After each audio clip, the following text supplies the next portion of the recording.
Train the muscles, not the joints.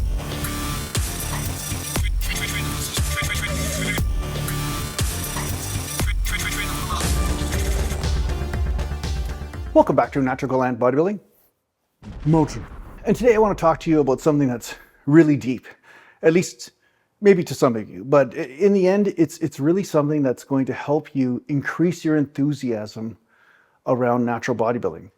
Now, a lot of times in this social media age, or even just being a guy, sometimes just being a guy, we get super competitive. We're trying to be better than the next guy. And that can be a fun game to play sometimes. I'm not saying that competition is bad. Competition can drive you to push through some of that lack of motivation or some of that lethargy that prevents you from achieving your goals.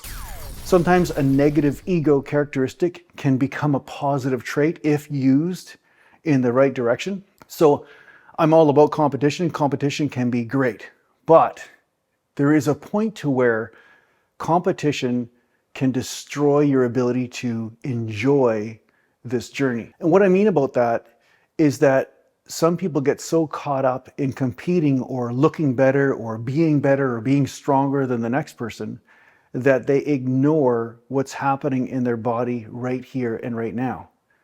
And in the end, just like this footage I'm showing you is me training by myself in the dark, right, in my garage.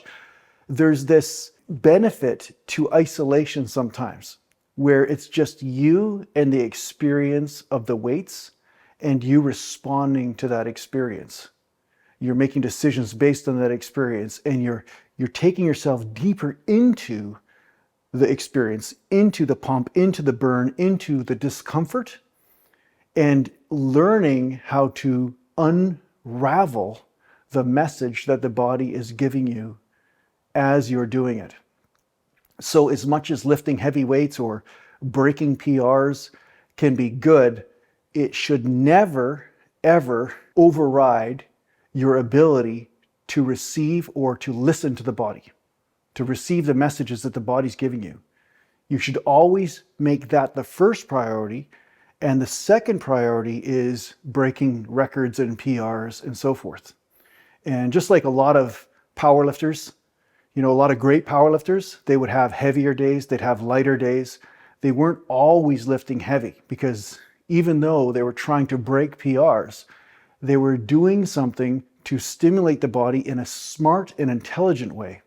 And what I'm saying is that you can unravel the most intelligent way to train your body by learning how to listen and taking this experience and this enjoyment of muscle and it flexing and doing what it does.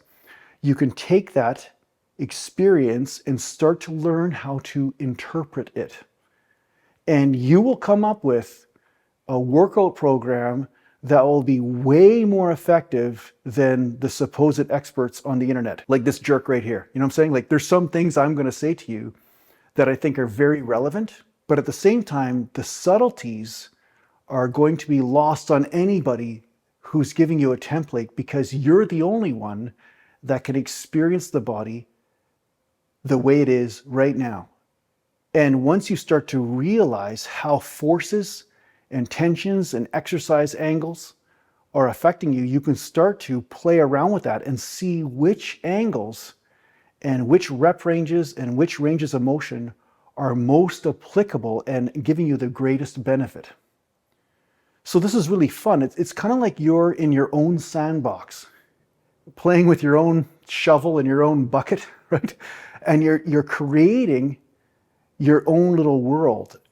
And when you do that, you'll become super aware of what's working and what isn't. So take time to ignore the noise of the world. Take time to stop comparing yourself to all the people that have achieved great things. I mean, use them for inspiration. But remember, you have to unlock the secret code to you yourself. Nobody's going to be able to give you the exact code to unlock your potential. No one, in anything. They'll be able to give you suggestions and they'll be able to guide you, but in the end, the guidance is about opening up your awareness not telling you what action should happen so much. It's more about helping you find your ability to be aware of what's happening and from there make decisions based on that. I hope that wasn't too deep. I hope you understand that. I know the advanced guys who listen to this channel are totally going to understand what I'm saying, but you have to become a Jedi to experience the Force. You have to take your experience deeper. It's the most important muscle for you to work on, is your ability to experience deeper and deeper and deeper of all the subtle things that are happening. And at some point, you'll start to feel certain experiences that precede muscular growth, well-being, health, and strength.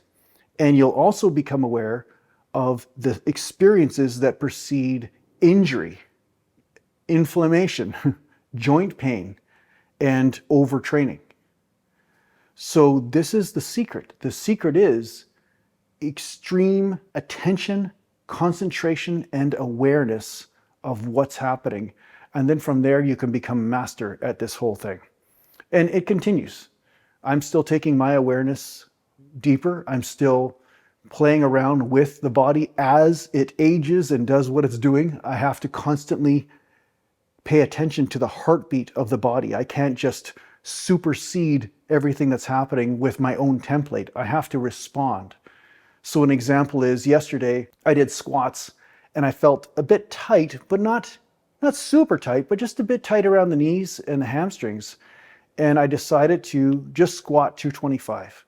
So I was just squatting for 225 and I was like, okay, I'm just going to stay there. And then everything started to feel much better after a set or two. And then I went to 315 and I just did sets of 10 to 15 reps, even though I could do 25, but it just felt right to power out of the hole and lower the weight slowly and power out of the hole and use it as a realignment workout. I just could feel that my body needed realignment and integration. It didn't need absolute energetic strain. I didn't need to push my energy levels to the extreme and so forth. It felt to use the energy to realign the body and establish well-being again as the set point. So you will have workouts like this where hitting the absolute failure might not be the goal, but just playing around with some tensions and realigning yourself and reestablishing that well-being and perfect coordination. That is a great goal for a workout as well. And so sometimes you'll have these different workouts. Some workouts are fatigue workouts. Some workouts are going to be heavier workouts. Some are going to be realigning workouts. You know, finding your range of motion that feels perfect and experiencing that stretch and realignment of the joints and muscles. And this is a really neat thing because once you start to juggle this stuff, it's like there's a constant conversation of what is the body saying to me today and how does it feel and how do I respond? And you get better and better and better at this. And the results just follow from that listening. So yeah, remember, stop comparing yourself so much. Remember, pay attention more to yourself and what's happening instead of looking outwards. And you're going to get a lot farther in this path in the long run. Mountain. So I hope this helps you out in your training. Thanks a lot for watching. If you need to get a hold of me, just go to naturalgalantbodybuilding.com, and thanks to the Patreon supporters, and take care for now.